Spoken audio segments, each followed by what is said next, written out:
मुल्क भर में एक बार फिर चीनी की किल्लत देखने को मिल रही है। जो बड़ी होलसेल की और रिटेल की मार्केट्स हैं वहाँ पर चीनी दस्तयाब नहीं है।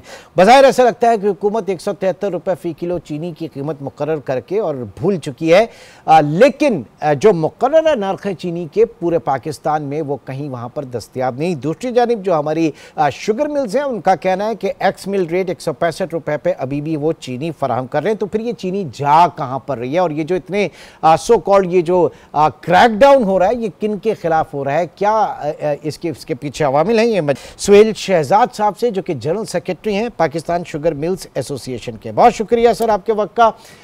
क्या इस वक्त बहरान है? 173 रुपये हुकूमत ने चीनी की कीमत मुकर्रर की है लेकिन आवाम को मिल नहीं रही है। बहुत सी जगहों पे 190-95 तक जा चुकी है। जी अस्सलाम वालेकुम इमरान साहब, thank you for having me. मुझे 1-2 मिनट दीजिएगा एक्सप्लेन करने के लिए। ये जो शुगर प्राइसेस हैं ये हमेशा फिक्स करती हैं जी market forces demand and supply की। इस दफ़ा जो ये क्रशिंग सीजन है इसमें मौसमी हालात की वजह से, ग्लोबल वार्मिंग की वजह से हमारी तकरीबन 1 मिलियन मीट्रिक टन जो है वो शुगर कम प्रोड्यूस हुई। हालांकि गवर्नमेंट और हमारे तमाम इदारों के एस्टिमेट्स ये थे कि पिछले साल के मुकाबले में इस दफा फसल भी अच्छी है और शुगर ज्यादा पैदा होगी। तो हमारा जो सप्लाई साइड पे इस दफा 5.8 मिलियन टन्स की जो है वो प्रोडक्शन हुई और 4 लाख तकरीबन हमारा पिछले साल का कैरी फॉरवर्ड था। तो ये तकरीबन 6.2 मिलियन मीट्रिक टन जो हमारा क्रशिंग सीजन के ऊपर स्टॉक था। तो हमारा जो कंजम्पशन है पूरी नेशनल लेवल की वो तकरीबन 6.4 है पिछले साल का। ओके। तो थोड़ा सा डेफिसिट था जिसके लिए हमने एक गवर्नमेंट को कहा कि जी हम 15 नवंबर की बजाय हम 1 नवंबर से जो है sugar industry crushing season start कर लेगी। गवर्नमेंट ने इस पे शायद वो ज्यादा प्रिकॉशनरी मोड में वो रहे और उन्होंने इंपोर्ट की बात शुरू की।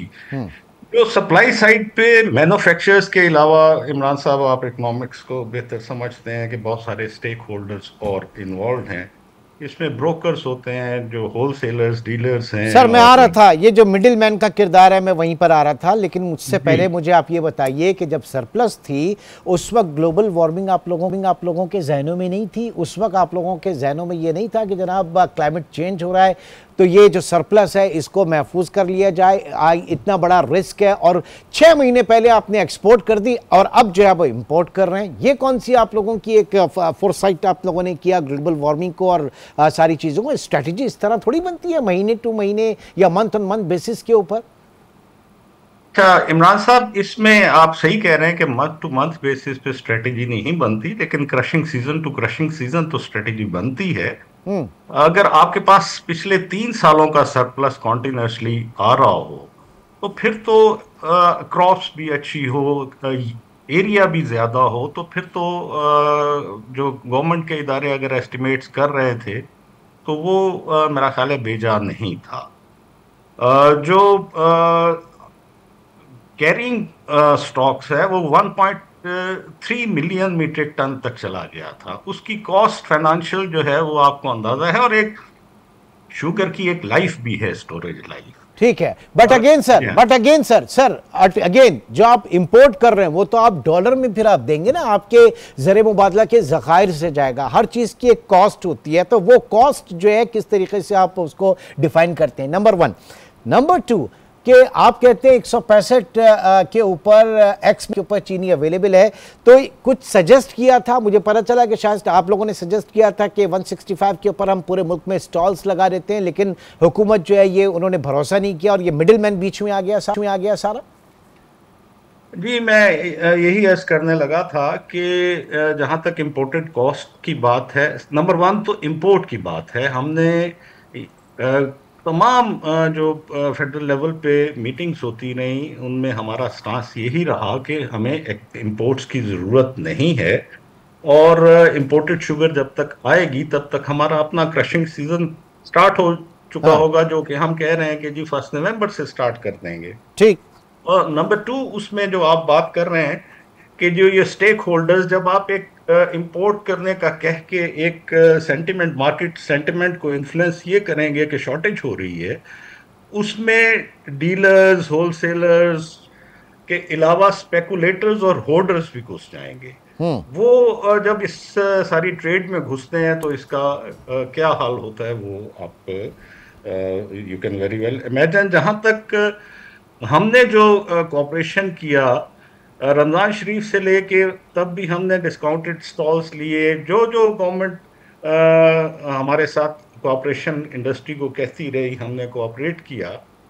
अब भी हमने गवर्नमेंट को यही दो तीन चीजें सजेस्ट की थी कि जी आप इंपोर्ट की बजाय ये मार्केट सेंटिमेंट को खराब ना करें, आप हमें स्टॉल्स लगाने दें, और हम तमाम शहरों में 165 के हिसाब से सप्लाई करना शुरू करेंगे। हम्म। उन्होंने खैर अपने हिसाब से एक तरीक़ेकार इख्तियार सर किया है। सर ये बताइएगा, यहाँ तो उल्टा क्रैकडाउन जो किया जा रहा है, और तकरीबन 19 लाख टन के जो स्टॉक है वो हुकूमत ने अपने पास ले लिया, उसका कंट्रोल ले लिया है। फिर 18 जो बैरन्स हैं, शुगर बैरन्स हैं बड़े बड़े, उनके नाम जो है ECL में डाल दिए। इसमें क्या जो शुगर मिल्स ओनर्स हैं उनके नाम भी इसमें शामिल है? जी, हमारे पास अभी तक इस किस्म की कोई इंफॉर्मेशन नहीं आई है कि शुगर मिल ओनर्स के नाम इसमें डाले गए हैं। बहरहाल मीडिया पे मैंने भी देखा है जी, सब नहीं देखा है। हमारे पास ऑफिशियली इस चीज की कोई कंफर्मेशन नहीं है। तो और जहां तक बजाय इसके कि आपकी गुजारिशात के ऊपर हुकूमत जो आपकी रिकमेंडेशंस थी उनके ऊपर अमल करती, उल्टा क्रैकडाउन यहाँ पर चल रहा है आप लोगों के खिलाफ। जी, हमारी अंडरस्टैंडिंग ये है कि गवर्नमेंट का काम नहीं है बिजनेस करना, ट्रेड करना। ये जो लोग करते हैं ये उन्हें करने दें, उनका कोऑपरेशन जरूर लें। और शुगर इंडस्ट्री नेशनल इंडस्ट्री होने के नाते पब्लिक इंटरेस्ट में बिल्कुल हर स्टेज पे कोऑपरेट करती है। चलिए जी, बहुत बहुत शुक्रिया, thank you very much. Suhail Shahzad, general secretary Pakistan sugar mills association को रिप्रेजेंट कर रहे थे।